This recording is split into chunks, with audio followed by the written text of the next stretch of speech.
This is the Dynasty Roundtable podcast.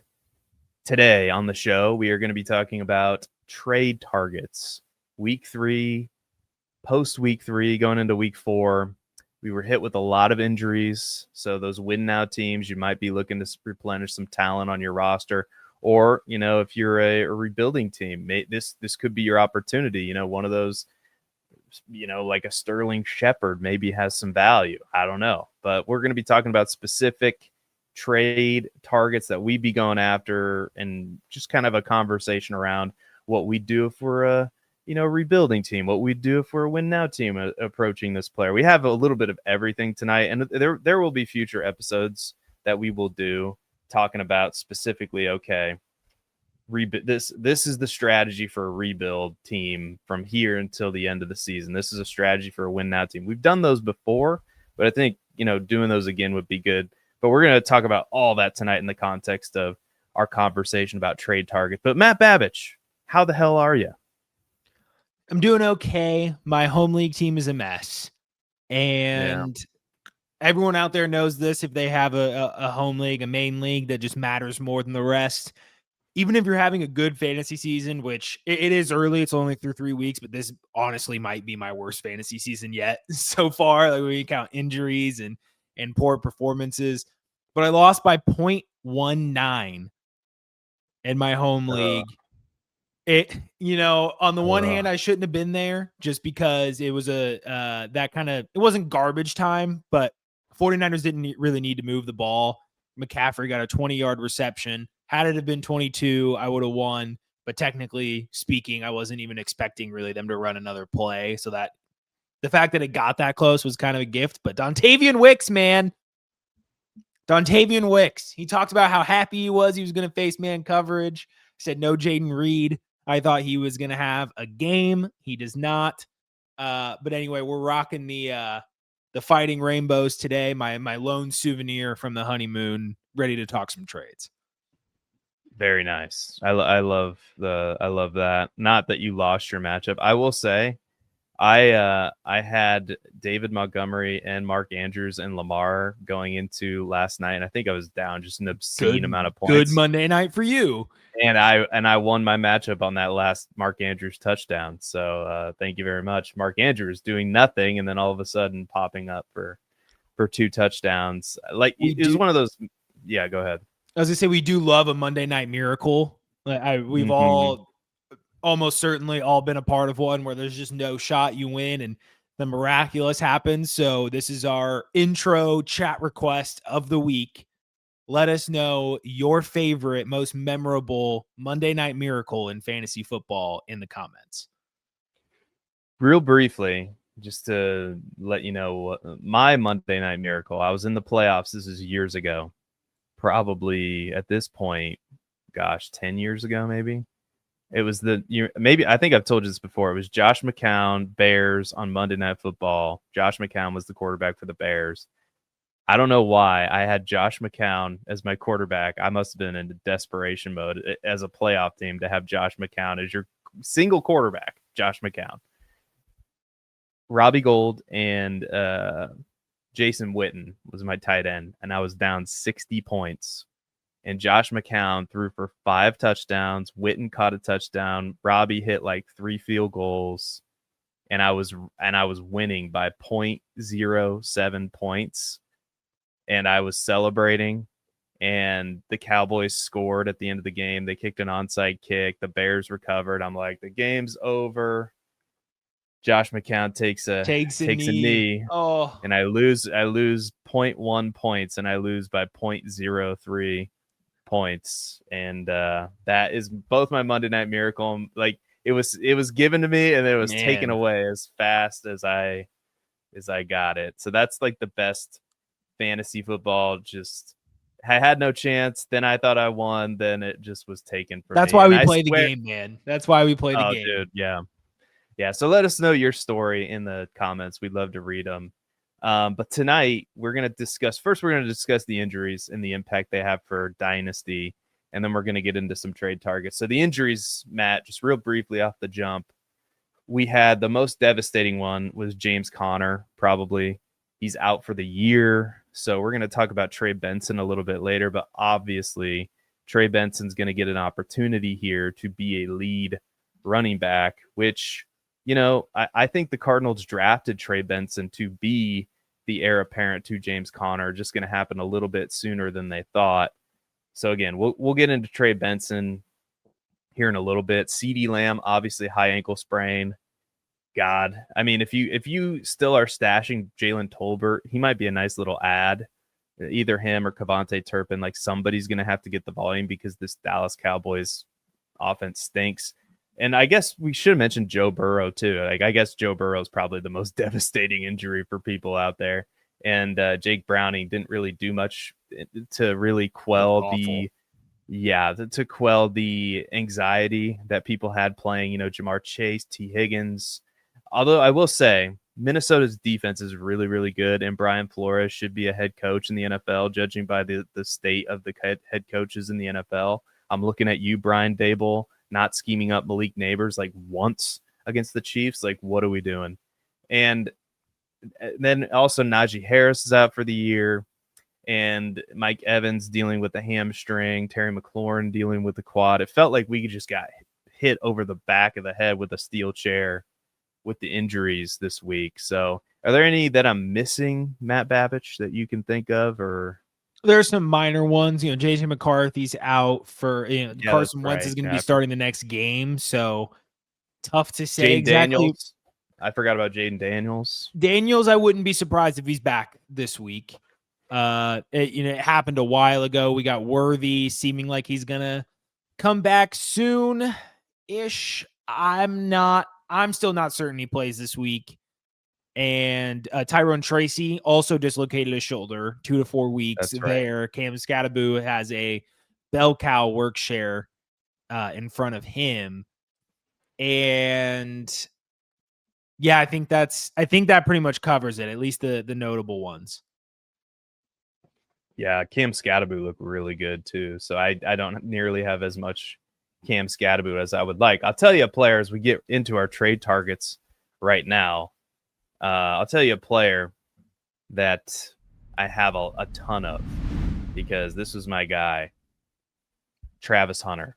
All right, we may have taken a premature victory lap on Travis Hunter because just when we think we have the Jaguars figured out, and just when we think that the player that they took number 2 overall would maybe help them in the phase of the game that they are struggling with the most, the Jaguars go, no. You thought we were a competent organization. You thought a new head coach would make a difference. No. We are gonna trade up. We are gonna move heaven and earth to get Travis Hunter so that he can make a mediocre impact on defense and a mediocre impact on the offensive side of the ball. We know we have a star, but guess what? When stars come to Jacksonville, we kind of just suppress their star power. I don't understand what's going on in Jacksonville because, like I said, if you're a team that's struggling to move the football, you would think that you would take your star wide receiver, who was a star wide receiver in college, and I get it, he's good on the defensive side of the ball too, but you would say, I think we can probably scheme this guy open, especially considering we have another wide receiver on the outside named Brian Thomas Jr. But no, it's a disaster, and you don't know what's going on in Jacksonville? Tell me what's going on in Jacksonville, Matt. Shane Waldron's going on in Jacksonville. Oh my God. He's the passing game coordinator. Oh my God. Can he just go away and coach like the Montreal Alouettes or something? I struggle to believe it's truly him because Liam Cohen ran his offense in Tampa Bay. But then we watch this Jaguars offense. It's nothing like it. Like, there's very little passing game creativity, which is the exact opposite of what we saw from Tampa Bay. So something will change.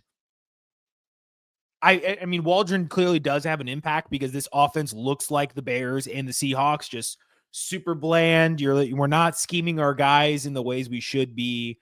And that's why you have Travis Hunter listed as a buy.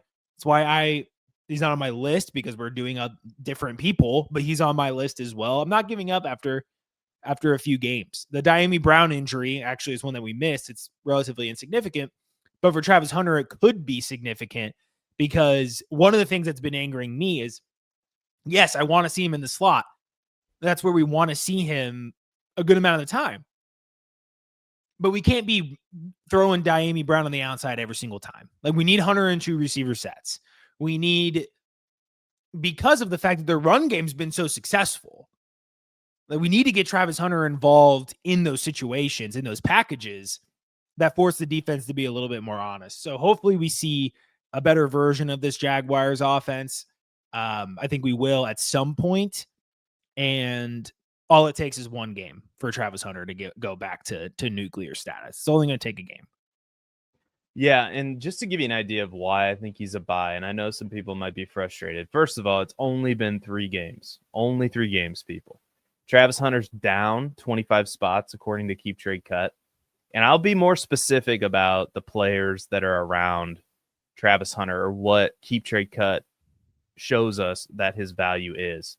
And he is currently 13 spots below a mid-26 first, 2026 first. He is significantly below players like Derrick Henry. Derrick Henry is at 57. Travis Hunter is at 66. I would trade Derrick Henry for Travis Hunter in a heartbeat, and has nothing to do with the recent fumbles. I'll give you a couple other players.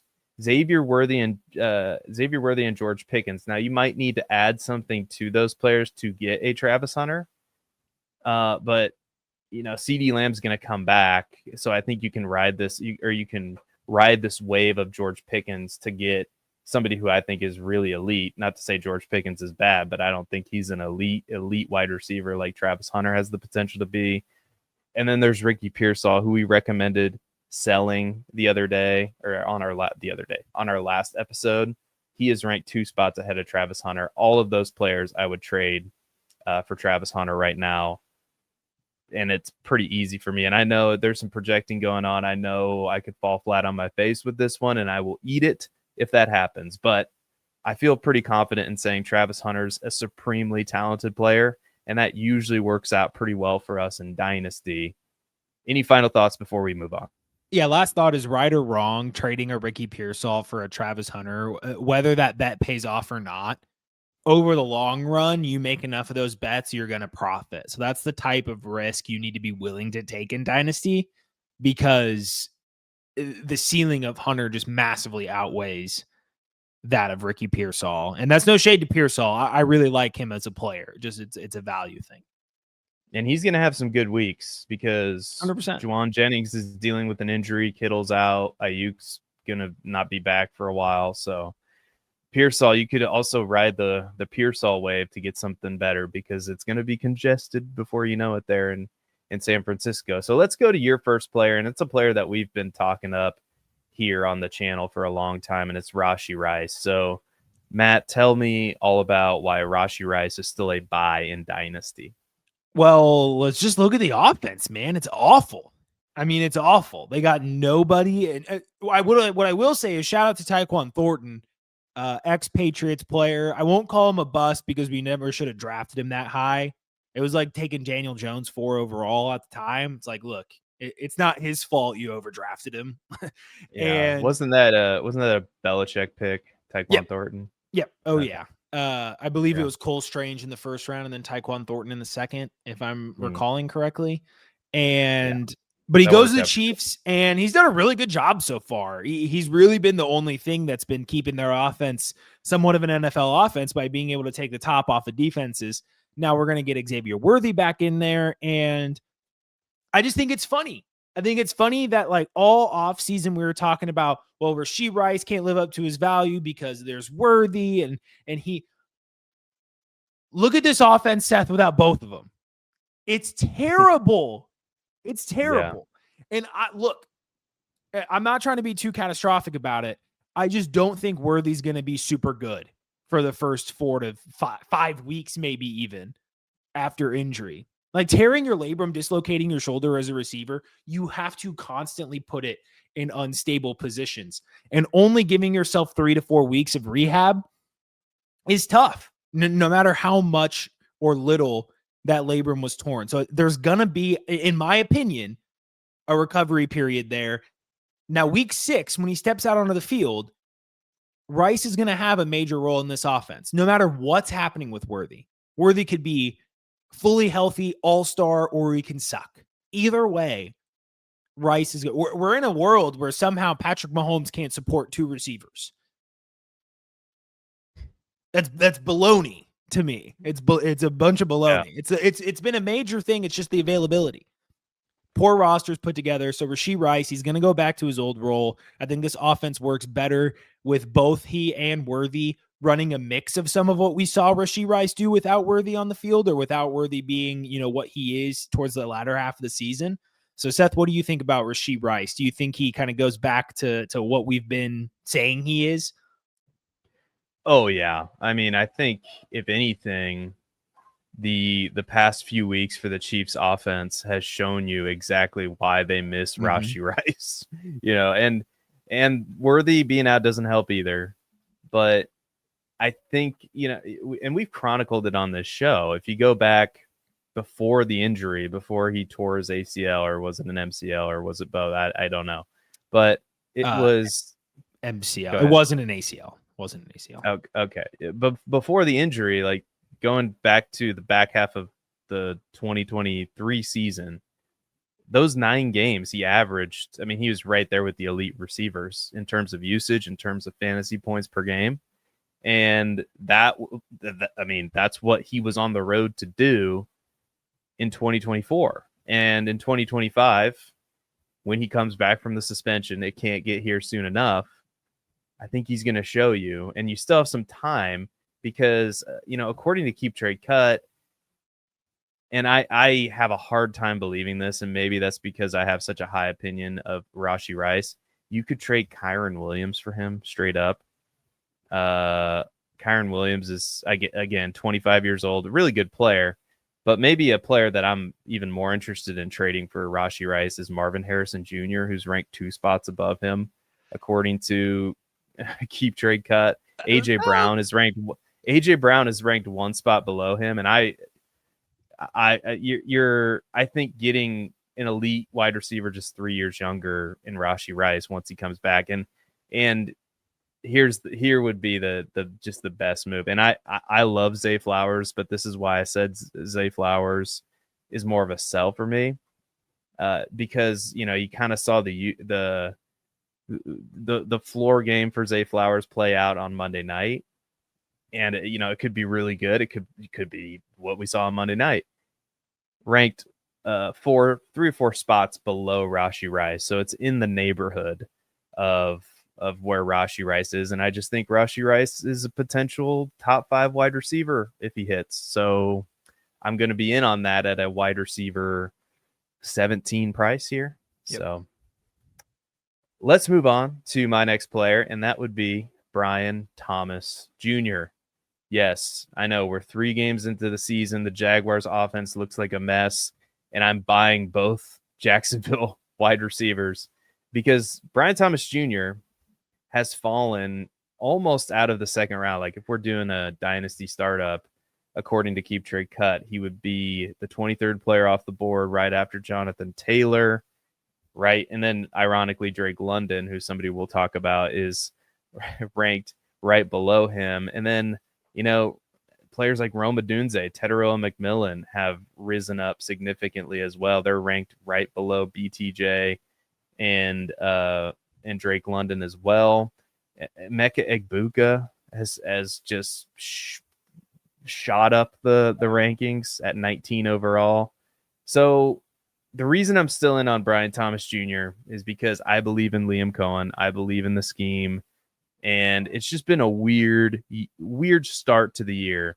He had a weird wrist injury, and things have not been favorable from Matt Harmon either. I've been listening to Matt Harmon talk about Brian Thomas Jr., and I guess, according to Matt Harmon, the film doesn't look that good as far as the progression. And to me, this speaks to the scheme. This is a brand new scheme for Brian Thomas Jr.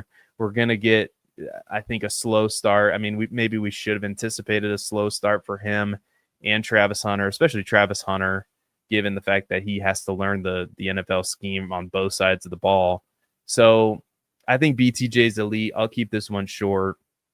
And at the end of the second round at player 23 overall, if you're asking me, would I trade Jonathan Taylor for Brian Thomas Jr. right now?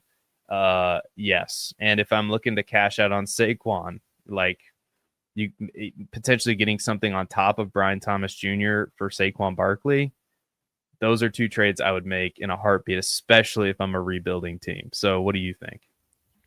Yeah, I'm with you. And the peripherals haven't really changed, right? He's still getting targets at a very high rate. He's leading the team in air yard share. He's running even a higher percentage of the routes, a relatively similar distribution between slot and outside. It's all there for him. It's just not coming together right now. And there's going to be a return to the mean where he's going to start converting on these plays. And we saw it towards the end of last week with the big catch that he had. We're going to start seeing more of that. That was the correction point where they said, all right, enough is enough. We got to get Brian Thomas Jr. the ball.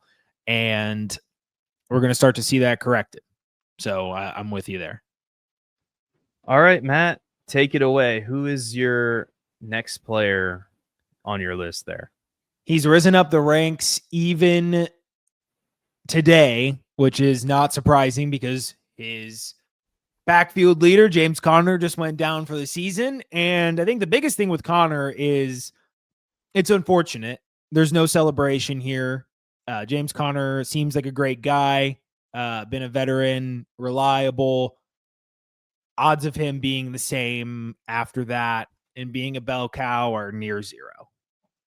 So not just the 1 year outlook for Trey Benson has changed drastically, but the 2 year outlook and onward has changed drastically. Benson's right now ranked as the RB23 on Keep Trade Cut. I'm still willing to buy at that price. So Trey Benson ran 20. This is per JJ Zachariason on Twitter. Trey Benson ran 23 routes to Amari DiMercado's 2 in week 3 per Dwayne McFarland. So per JJ, per Dwayne. After Nice. James Conner's injury, Benson played 87% of the team snaps and had a 50% route participation rate.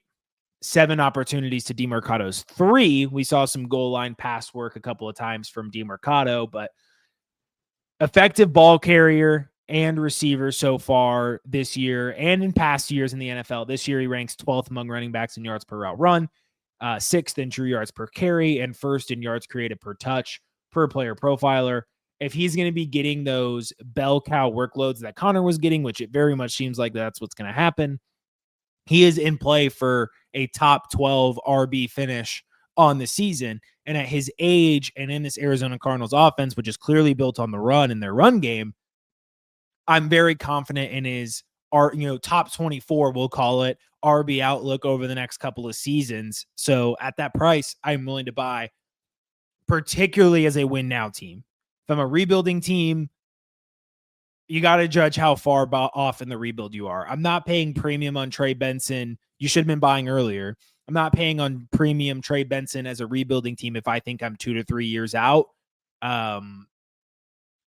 because you're making a bet on him becoming essentially a top 12 RB and getting some return on investment there. And, well, I'm not saying you can't do it. It's just a little bit more of a risky play. Yeah, and I'm a little bit more of a risk taker, so I agree and disagree with you at the same time. I do think Trey Benson's ceiling, based on the kind of player he was in college. Now you could argue he was more, the third down kind of change of pace back in college, which, yeah, but isn't that kind of the new age running back? Isn't that kind of what Jahmyr Gibbs is like? You know what I mean? Like, yeah, a pass catching speedy running back that doesn't necessarily need 20, 25 carries a game. If we get 15 touches for Trey Benson every game, and I think he's going to get more than that with his talent and his skill set. He was one of my favorite running back. I think he was my RB1 in that class. So now we finally get to see what it's going to look like with Trey Benson being the lead dog in this backfield, because you look at the snaps of what happened when James Conner went out. Trey Benson, 40 of 66 snaps, 24 of 40 routes run, 3 targets, 10 carries. I mean, if we get that kind of usage on a week in, week out basis, let's just call it 10 to 15 touches, I think he's going to do a lot with that, and potentially he could get more. Yeah, I think the ceiling is a top 12 running back. So I'd be tempted to buy even at this kind of the ceiling price. But So I here's what do agree with you that it violates the fundamentals of Dynasty and, the buy low, sell high mentality. So I do capitulating a agree little bit here. I would trade 2 seconds for him. Like, I think that's close to the price where we're getting at if we're considering going up. Would you be prepared to deal a first right now as a rebuilding team? Let's say like you'd have to have a really good offseason and a turn of luck to be competitive next season. Would you trade an early first for Trey Benson right now? Yeah, that's not the direction I would be going if I was trying to get him. We have the same line then. We have the same line where we're stopping. Yeah. Yeah. If I'm a rebuilding team, I want to clutch. I'm clutching those picks like pearls, man, because those are going to be the lifeblood of your team in the future. I'll just throw it to you. I'm seeing this right now, and maybe this is not realistic, but one of the reasons why I would be buying as well, Terry McLaurin is ranked ahead of him, 93rd overall, Trey Benson 94th, again, according to Keep Trade Cut. Keon Coleman is ranked ahead of him, 91st overall. Jalen Waddle is ranked ahead of him. And all of those players are either older or in situations where they're not clearly the lead wide receiver in their system. So yeah, I don't know. I'm in on Trey Benson at that price. I completely agree with you. Let's move to my next guy, and that would be, I alluded to it earlier, Drake London. I know this is going to be still expensive. We're 3 weeks into the season, and I'll keep it brief because I think the case is obvious. The Falcons had probably the worst game that you could possibly imagine against an opponent that they probably should have beaten. So going into the game, everybody expected the Falcons to win because, Bryce Young and the Panthers are horrible. Everybody knows that they're horrible. Well, on any given Sunday, anything can happen. And the score of that game was 33-0, unless you missed it. And Michael Penix looked absolutely awful. They benched him toward the end. I think that was just there was nothing more that he could do in that game. And the longer he played, the more damage to his psyche I think that was going to get done. But when you really sit down and look at the usage of the Falcons players, it didn't really change. Drake London is still going to be on the field all the time. He's still going to get hyper targeted in this offense because outside of Darnell Mooney, there's nobody else. He is still a supremely talented player. He gets open very easily. And I have to believe better days are ahead for a wide receiver that is young. And if there's anybody panicking on Drake London right now in your league, I think I would take advantage because 24 years old, he's down 7 spots according to Keep Trade Cut. Like I said, I would not overreact. It feels like people in the streets are overreacting to Drake London's slow start, and I would just say that I think better days are ahead for this Falcons team, and I wouldn't be panicking just based on one horrible, albeit horrible, performance. I mean, Drake London still, I think, went 5 for 55, still put up double-digit fantasy points, even in a terrible game. So what are your thoughts here on Drake London? Yeah, I'm not as in on Drake London. Wide receiver 10 on Keep Trade Cut. That's a pretty steep price for someone who's really struggled to live up to that. And it's not a Drake London thing. It's I've gone through similar issues with Garrett Wilson at his price just because you do need an offensive situation to account for this. Not everyone is Mike Evans or DeAndre Hopkins, who DeAndre Hopkins was putting out top 5 receiver seasons with Tom Savage and Brian Hoyer, just pure quarterback proof. There are certain players that are like that, but Drake London isn't one of them, it seems. He hasn't cracked 15 fantasy points this season. His 2 top games, granted only 3 weeks against some tougher secondaries, are 10.5 and 13.5. I'm not fully out necessarily, but I'm slower to buy than you are at that price. Fair enough. Let's move to your next guy. Tell us all about, and this makes me happy, this next player that, maybe my Bears have found something in this next wide receiver you're going to bring up. I think they did find something in Luther Burden. He played his, career high snap share last week at 29%. So still a lot left to be desired there. But targets per route run basis, his 23% targets per route run is very solid, not over the moon, but good. And so what is it about? It's getting them on the field more. And that's what's happening. Now, in a positive game script, he continued to play. And the big thing, Seth, to me was the design targets. He was the one that was drawn up on the flea flicker. And then he had a non-design target that was, roughly 20 yards or ish, something like that down the field, where he found a hole in the zone. Caleb got him a good ball that was a little low, secured it safely for a big gain and a pivotal part of the field where he took them into field goal plus territory, potentially even go for it. I'm not sure what happened on that drive necessarily, but 2 big plays from Luther Burden in a more run heavy game script, more positive game script. So we have a game against the Raiders coming up, who have a pretty suspect secondary. We have a game against Washington after the bye, New Orleans, Baltimore, Cincy, New York Giants through week 10. That's the perfect schedule post-bye, pre and post-bye, to capitalize on this opportunity, get him involved a little bit more. It's going to be a little frustrating because DJ Moore's still there. I don't think he's a long-term guy, but I also don't think he's going to necessarily be traded if the Bears continue playing a little bit more like this. If their passing game is working and DJ Moore is working, then they're not going to ship him. But at wide receiver 38 for a guy who was a second-round draft pick and has really fallen, and we got to remember, too, he missed a lot of training camp with a soft tissue injury. So it's a lot of valuable time that, you got second-year Rome Odunze and veteran DJ Moore. You're starting well behind the 8 ball, missing training camp there. So it's going to take some time, but a wide receiver 38, we think about where Luther Burden was pre-draft and post-draft to now. I think that's a bet I'm willing to take almost 10 times out of 10. This is such a good call because... And you had it on your list first, and you took it off and let me take it, so thank you. Yeah.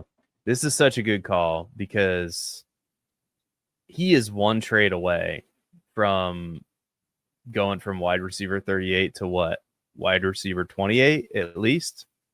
I mean, and I think I'm being conservative there because you got a glimpse of what he can do on the field. I mean, I could see him being Ben Johnson's Jameson Williams in this offense with Rome Odunze playing that wide receiver 1 role. I mean, I don't think the Bears are going to trade DJ Moore because I think that they want all the ammunition they can get for this season, and they don't really have a running back. Although, please, dear God, if they could trade for Breece Hall, we need Breece Hall. Please, let's make that happen somehow. But if the Bears do nothing about their backfield, we're going to get these annoying DJ Moore in the backfield snaps. And that could lead to an opportunity for Luther Burden, with DJ Moore in the backfield. Maybe he gets in on some 2 wide receiver sets. I don't know. It's been we've only played 3 weeks so far, but this last week was encouraging. Like you said, the snap share wasn't quite there yet, but again, he has DJ Moore in the way, and it could be this entire year where that's what he is. He gets that kind of snap share for the entire year. But I think this all hinges on this season. If DJ Moore does get traded, if the Bears decide, oh, we need a running back, or we want, I don't know, we have another position of need here, I could see them going that direction. But I'm skeptical as to if they're going to pull the trigger this year. I think we're probably going to have a long buy window on Burden, but you're going to miss the window if DJ Moore gets traded. I'll just say that because the dynasty community is too smart now. He's going to shoot up even before we see him on the field without DJ Moore in a Bears uniform. So I think that's such a good call. Because right now, just talking about players he's ranked around, according to Keep Jerry Cut, at player 107, right behind Bhayshul Tuten, the aforementioned DJ Moore, Devontae Adams, Justin Fields, and Bryce Young is still clinging to 102, quarterback 24, and Quentin Johnston at 101. I don't know if you could pull it off, but Keep Trade Cut is telling us that Quentin Johnston is more valuable than Luther Burden, and I'm sorry, I just can't get there. I know. I think Ladd McConkey's going to come around, but anyway, so we'll move on. We'll move on to my next guy. Well, I should say it was your player. Any final thoughts before we move on? No, that was a good way to end it. All right. TreVeyon Henderson is my guy. I'm going after a lot of the more expensive options. I'll admit that right out of the jump. Although TreVeyon Henderson's come down a little bit, and I think, it's just weird with these old school coaches. You're kind of seeing it with Tomlin and Caleb Johnson. Sometimes it takes the old ball coach, a while to trust the rookie. But what I will say is this week, when Ramondre Stevenson fumbles, and you could speak more to it too, because you're a Patriots fan, so jump in here whenever you want to. This was probably, and I wasn't even watching this game closely. It just kept popping up on Red Zone. Like, they may as well have called it Fumble Zone, because the Patriots just fumbled away that game. Mean. And you go ahead. Oh, sorry. That was it. That's all you wanted to say? No, I just wanted to say that was mean. Yeah. It's true, but mean. Yeah. But TreVeyon Henderson, this was the week, and I know it didn't really lead to much fantasy success, but he outsnapped Ramondre Stevenson, and they're still trying to mix in Antonio Gibson. I don't know what the hell they're doing, but to me, TreVeyon Henderson, they draft him early in the second round. They're good by the end of the year. I do think, and I'm not saying he's the same player as Jahmyr Gibbs. I'm not saying that, but I think from a usage standpoint, this is eventually going to turn into TreVeyon Henderson, the 1A, Ramondre Stevenson, the 1B, very much like David Montgomery and Jahmyr Gibbs over there in Detroit. I've been saying that since the beginning. It's just going to take some time. It took Jahmyr Gibbs some time, and it actually took an injury for Jahmyr Gibbs to really take off. So maybe this fumbling situation propels TreVeyon Henderson. I'm buying everywhere, and because I've loved the player, and I think that this offense needs some juice, and I think TreVeyon Henderson is the juice that they should turn to.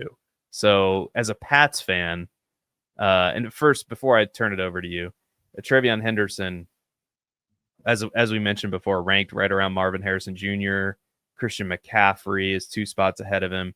Rashee Rice is 1 spot below him. Kyron Williams is 2 spots below him. I think I'd feel comfortable at this point. And I know Christian McCaffrey's a monster, but he's 29 years old. I think if you're a rebuilding team, getting TreVeyon Henderson on your team for Christian McCaffrey is kind of a no-brainer move. So those are kind of some of the players. And then Zay Flowers, too. Like, if you could trade Zay Flowers for TreVeyon Henderson, I would be all in on that. But what are your thoughts, Mr. Babbage, on TreVeyon Henderson? Overall, yeah, it was a disgusting game to watch. We had a chance to go, an incredible chance to go up 2-1 in a stretch where we play Carolina, New Orleans, Tennessee, Cleveland, and Atlanta. Buffalo mixed in there through week 9. So it's a pretty good spot to be in for the Patriots. And of course, we fumbled that away, pun intended. But Henderson I think this was the gateway game for TreVeyon Henderson. It's weird that it had to happen this way, but 5 and 3 attempts in his first 2 games, gets 11 last week. So this is from Dwayne McFarland. He says absolutely no clue if this will mean anything next week, but TreVeyon Henderson in the next 3 drives after Stevenson and Gibson fumbles, 84% of the snaps, 90% of the attempts, 71% of the routes. And then from Ryan Heath, Henderson opportunity shares in the second half, 9 of the 12 backfield carries, 75%, and a 12.5% target share. And then another stat on the next drive after Stevenson, after all those fumbles that occurred, 6 carries on 1 drive for TreVeyon Henderson. So a lot happened there in the end of the game. And what he didn't do was fumble the ball. Now, they got to get a little bit more diverse in the way they're running him. If you see the next-gen stats chart, it's all runs to the left. So I don't know if they were just trying to avoid TJ Watt or what was going on, but the opportunity is going to be there, and this is the perfect game because like I said, Carolina, New Orleans, Tennessee, just 3 out of the next 4 weeks. The time is running out for this buy window, so I would capitalize on it. Yeah, good stuff there. Let's move to your next player, and again, I like your list. I do. I wish we could disagree more. I don't know if we manufactured some disagreement, it might actually be funny because of how stupid it would sound. Maybe, or that could be the worst thing ever. I have no idea. But who is the next player on your list, your buy list?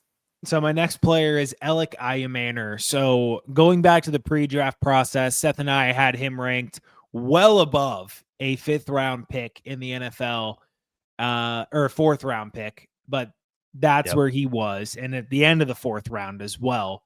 So I think we've kind of already come to the conclusion. We've seen enough already to know that that was a mistake by the NFL, and Tennessee got a really big value here in Elic Ayomanor. Reminder, because he has been nowhere near the field, that Tennessee drafted Chimere Dike before Elic Ayomanor. That happened. Like, it was like Cam Skattebo, Bhayshul Tuten, Chimere Dike, like all in a row to start the 3rd round. And I don't even know if he's, I'm sure he has, but I don't even know if he's seen the field so far. But back-to-back weeks with the touchdown for Ayomanor. He is far and away has the best connection with Cam Ward. He is 17th among receivers in passer rating when targeted per Ryan Heath of fantasy points. And granted, not like the stickiest stat, but it shows what's happening, right? Passer rating goes up when passes get completed, when touchdowns get scored. And right now, Elic Ayomanor has one of the best impacts on Cam Ward's passer rating. And we see that because he's looking to him, especially as they get into scoring position. So I'm going to buy, he's at wide receiver 41 on Keep Trade Cut. And similar to Luther Burden, I think that's a value spot where if he's going to be having the potential for 13, 15 fantasy point weeks, that is worth the price, specifically because the offense is bad. It's called very badly. I believe in Cam Ward. I've seen enough from Cam Ward to not necessarily say whether or not he's going to be a star in the league, but he's at minimum an average quarterback in the NFL. He has a lot of arm talent. He has a lot of decision-making abilities. And I think that connection is only going to grow. And as they figure out this Tennessee offense hasn't had much of an opportunity to look worse. It's hard for it to look worse than it has been. And we've had a 15.6 and a 13.8 back-to-back weeks from Elic Ayomanor. So that's a really nice floor if he has that kind of touchdown upside. So add him to the list. Yeah, he is very clearly the wide receiver 2 in terms of usage. I mean, he played on 52 of 70 snaps, ran 34 of 45 routes, was targeted 5 times. And you said it, the connection with Calvin Ridley just isn't there right now with Cam Ward. And I think this is maybe what you're referencing, but I'll go ahead and say it anyway. Ryan Heath put out a tweet where, the leaders in passer rating when targeted, minimum 6 targets a game. Yeah. We have Michael Pittman at the list. Maybe we gave up on Michael Pittman too soon. You have players like, I don't know, Emeka Egbuka, Amon-Ra St. Brown, Rome Odunze, Keenan Allen. And then at 17th on that list is Elic Ayomanor. And then at 47th on that list is Calvin Ridley. And it just goes to show you that it's just not working right now. And that's a huge problem, is when you have your wide receiver 1 in your offense and the connection isn't there. That's hard to overcome for a rookie quarterback. So I still think the market is hesitant on Elic Ayomanor. And I'll just say this. Here's some players that are ranked ahead of him on Keep Trade Cut. Zach Charbonnet, done. I'll move Zach Charbonnet for Elic Ayomanor tomorrow. Jalen Warren having a nice year, but he's getting close to 27 years old. Yep, that's another good one. And then, of course, our favorite trade candidate right now, and maybe I should save this for the sells episode whenever we do that, Quentin Johnston. So, yeah, there you go. Let's move on to my next guy. And man, the Bears here are really getting some love. I didn't really mean for this to be this way, but Colston Loveland, and I know he's a little bit higher on the list according to Keep Trade Cut at 92 overall, ranked right next to like Terry McLaurin and Keon Coleman and Cam Scattaboo.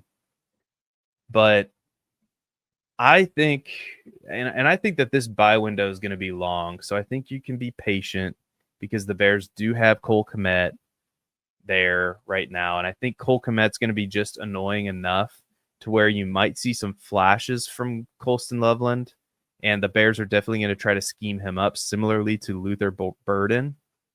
But I still think it's going to be the guys who are really depending on Colston Loveland this year, based on what we've seen so far, are going to be frustrated because, Cole Kmet's a decent tight end. Like, he's nothing crazy, but I think he's just enough to kind of get in the way.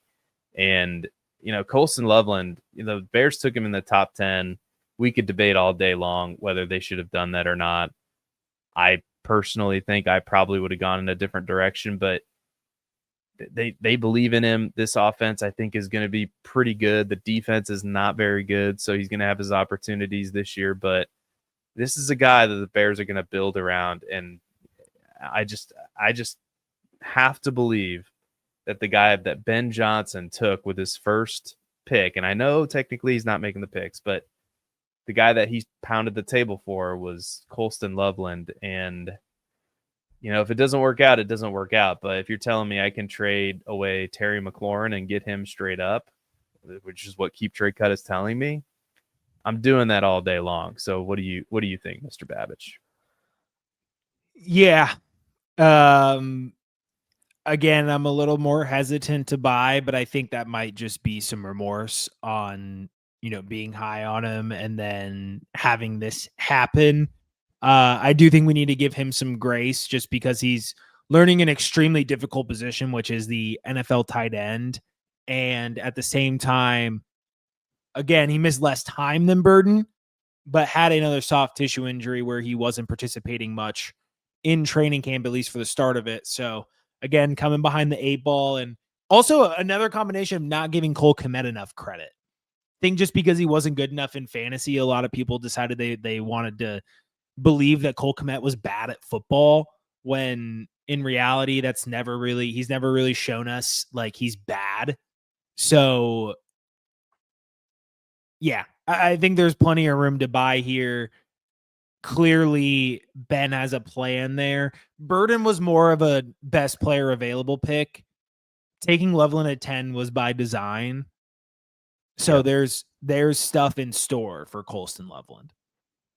Yeah, and I'll just say real briefly, he's dealing with a hip injury right now, so I haven't heard any update about whether he's going to play this week or not against the Raiders, but we shall see. I would assume that there's really no rush. I mean, if you have Cole Kmet, it's not a glaring need in the offense, with him out. So I would assume that they'll be patient with him.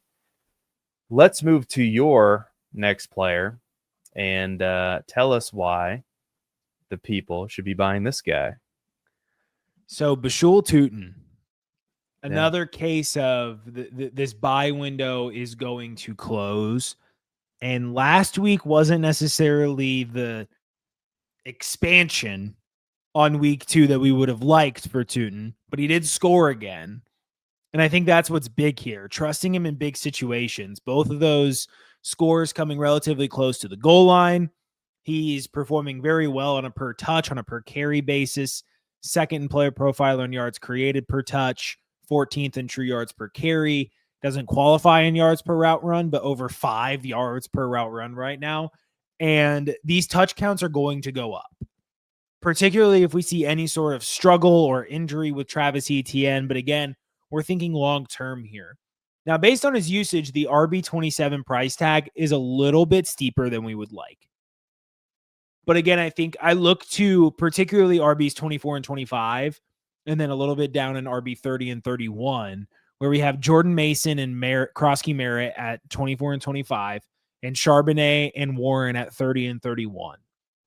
We have Tuten in the middle there, and then you have less specifically, Javonte Williams at 26, Kamara at 28, and Montgomery at 29, 2 older backs. I think that's a good spot for Tuten to be in to capitalize on some of that. If you can get Tuten, I think you can get Tuten plus right now for David Montgomery if you're a rebuilding team trading Montgomery to a win now team, particularly after Montgomery's last week.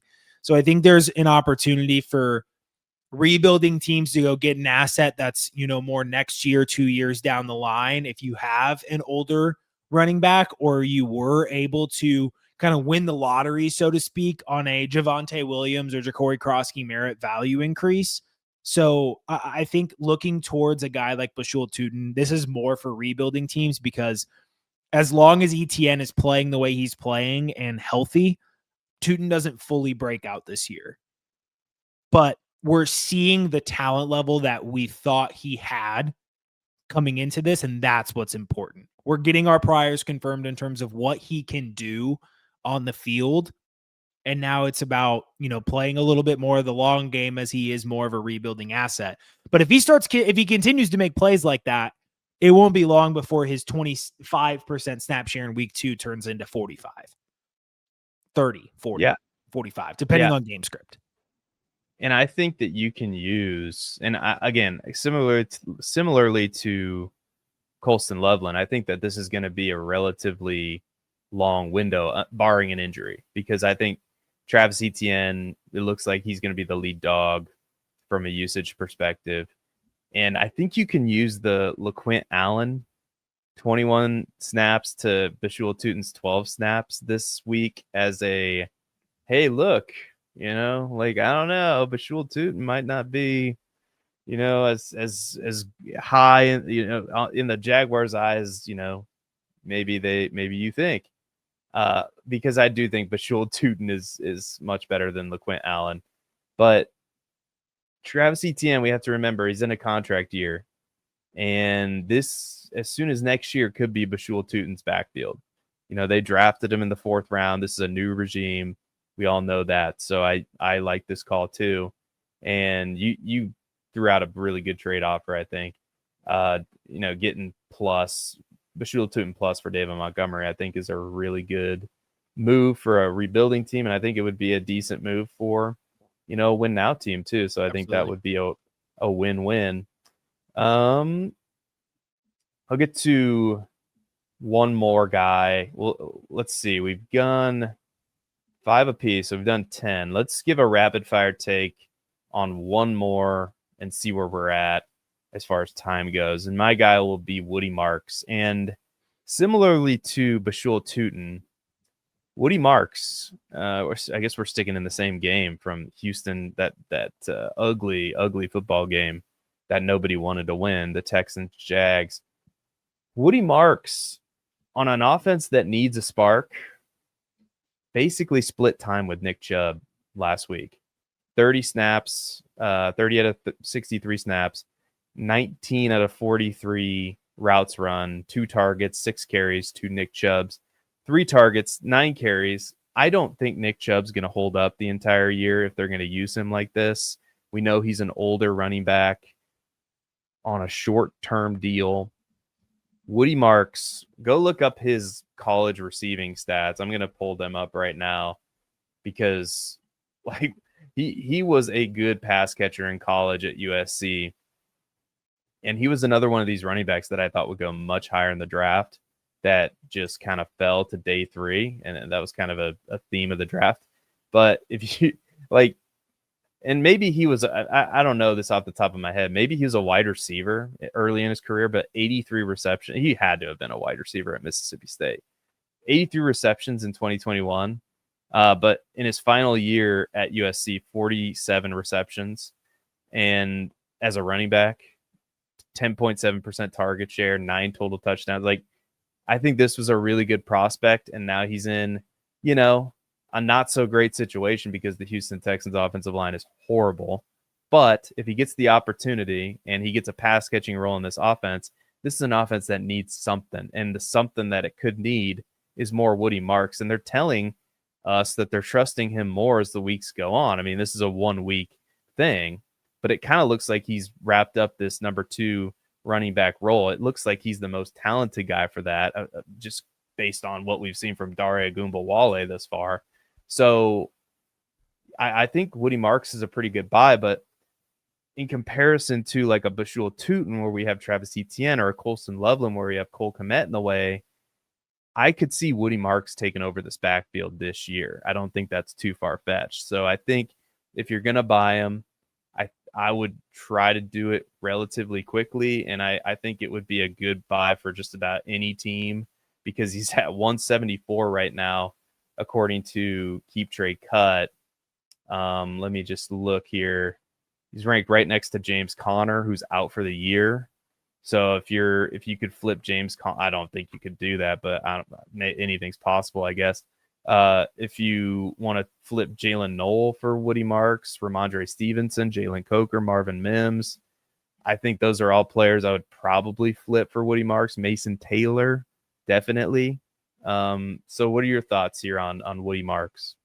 Yeah, he was someone who I opened the show sheet and I planned on putting Woody Marks in, and you already had him in there. So I'm all the way with you. Last week was huge for his usage, pushing out Ogunbowale, and now he just needs to carve out some of those carries from Nick Chubb, which based on his performance seems likely. All right. Last player for Mr. Babbage is... It's tough. It's between him and Daniel Jones, who I also think is a good buy at QB 23. That's a way for me to sneak him in there. But Indiana Mark Andrews is my player, and very convenient for me to be able to record this the day after Monday Night Football, because he shined. 6 catches on 6 targets, 91 receiving yards, 2 touchdowns. That's what we needed to see from him. We needed to see something other than what we saw. And the floor is disgusting. I'm not going to lie to you. The floor is disgusting. But at tight end 22, he's incredibly cheap. He's incredibly cheap. That type of ceiling, that type of ceiling can win you leagues. And granted, the price of the brick went up a little bit. All right.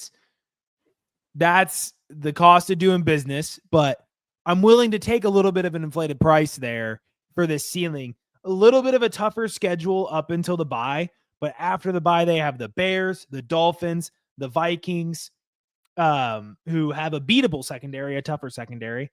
The Browns, the Jets, the Bengals, the Steelers, the Bengals, the Patriots, and the Packers to end the season, the fantasy season. That's a pretty soft schedule in terms of what we've seen so far from these defenses. If he can get you a 27-point ceiling, he's worth that plus a premium. I can't believe that on Keep Trade Cut, we have Jatavian Sanders ranked ahead of Mark Andrews. Yeah, and let's even say that the realistic Elijah Arroyo is ranked ahead of Mark Andrews. Let's even say for him the reasonable price is like tight end 13. Right, like where Isaiah Likely is right now. And granted, he's not back right now either, but I don't think that changes too much. We haven't seen it have that big of an impact. You can trade Ollie Gordon for Mark Andrews, and if I'm a win now team, I'm willing to make that trade. You can trade a late second for Mark Andrews. You could potentially, which means you can probably trade in a Brenton Strange or Braylon Allen in a third or something like that to get Mark Andrews. Like, these are the types of trades you could put together. These slop trades that if you're a win now team, they don't really matter much to you, but a rebuilding team, a struggling team that needs to get Mark Andrews off their roster, they'll take Braylon Allen in a third because it's better than what they're going to get next offseason, or if Andrews starts struggling again. Give me the Daniel Jones pitch so we can make this 13, guys. Daniel Jones, because I like it. I think the main thing, really, I was thinking about this morning as I knew what the topic was about. I needed to prepare for the show sheets. I was thinking about it this morning, and he's got 3 20-point games so far. He's 28 years old, and they've come against Denver and Tennessee, who have had pretty good defenses so far this season. I think this is legit. And at 28 years old, with the type of rushing floor that he can give you with like rushing touchdowns and everything in this offense, at this pace, he is going to be the starter next season. And there's a non-zero chance he's the starter the season after that, if this is real. And at QB 23, again, that might not be a very realistic price from Keep Trade Cut, but in a super flex league, especially, honestly, even in a one quarterback league, I'm down to see, especially if I'm a mid-tier team that really needs to shake something up to compete. Getting a guy with QB, top 10 QB upside every week is very well worth it if you're trying to turn your team into a contender. So if I'm a full rebuild, it depends on the price. If he is legitimately, if I can get him at that price, QB 23, no matter if I'm a rebuild, moderate, full, competitive, I'm trading for him at that price. If we're talking more of a premium, QB 17, QB 18, I'm still willing to pay if I can turn my team into a competitor, because I think it's just the production. And it's not fully baked in because it's Daniel Jones. Yeah, I think, and this is probably a conversation for another time, but I think sometimes, and I don't necessarily know how you quantify this, but we have this image of players in our mind, and we just it's like Barney at the bar just kind of gets his image of Daniel Jones is already burned into his brain, and his opinion is on not the 70-yard run.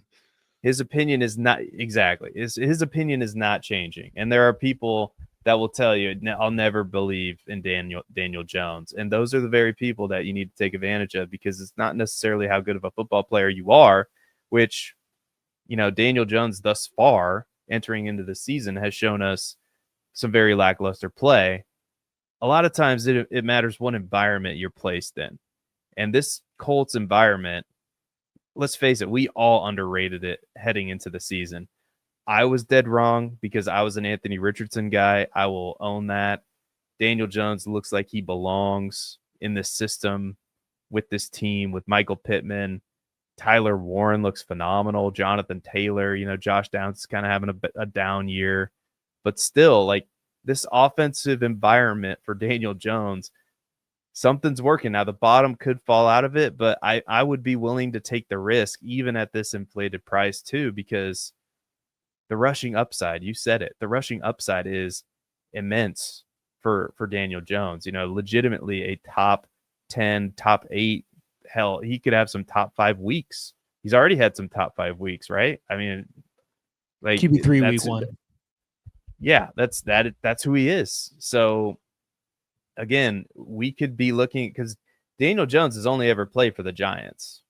This is his first year with another team. So this is the first time we're seeing him outside of that horrible Giants environment, which I think we can all agree. Because they got Malik Neighbors towards his last season, so he got Malik Neighbors for his first half of his rookie season. So yeah, I think I'm buying in too. And Indiana Jones is just a really cool nickname. It's cool. So, yeah. Yeah. So anyway, thank you guys so much for watching. Matt Babich, do you have any final words of wisdom for the people tonight before we end the show? Yeah, just quickly. Another theme of ours is we're still not abandoning our priors fully yet. And that's because we still have a couple of weeks before what we see this season starts being more indicative of what we'll see going forward. So I'm just going to exercise again for a couple more weeks. You got to be patient with some of these guys. Yes, patience is not a skill that some people possess in today's day and age in 2025. And if you have it and you can use it to your advantage, it's one of the most powerful weapons you can have in Dynasty, is just being patient and waiting and picking the opportune moment to cash in or to buy a player. And that's what we're here for. So click the like button, subscribe to the channel. Let us know what you think in the comments. Go follow us on Twitter at Babich_Matt10, at Seth_DIEWOLD. You can follow the channel at FF Dynasty Table. Until next time, nobody cares about Aaron Rodgers, Wiseman for Heisman, Chase Brown, oh boy. Even though I think people are overreacting to Chase Brown. We will see you next time, everybody. Take care. Be good, everyone. We will see you later.